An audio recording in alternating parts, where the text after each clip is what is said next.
controlado, ambiente seguro e o prédio também seguro. Descartada essa possibilidade de ar-condicionado, com curto-circuito?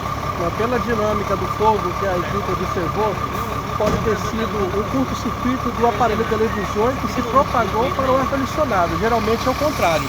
O ar-condicionado é o causador principal, mas dessa vez não foi. A gente viu aí vocês quebrando os vidros ali para possibilitar o trabalho.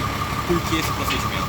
O ambiente estava tomado por fumaça, o acesso praticamente impossibilitado para equipes de outro apartamento, para o estação.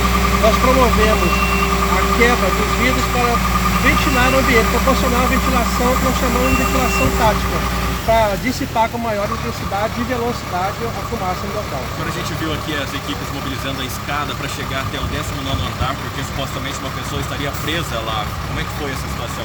Informações foram repassadas que se tratavam de duas senhoras com a capacidade de mobilidade reduzida e que provavelmente estavam em pânico pelos comentários que ela ouviram, né?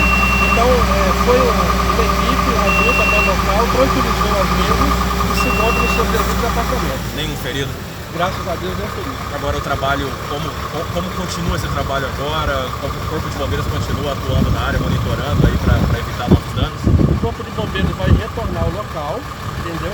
Fazer uma vistoria, que é a inspeção final, oriunda do rescaldo, e tranquilizar e descartar qualquer outra possibilidade, além de acionar junto ao síndico do prédio a Politec para verificar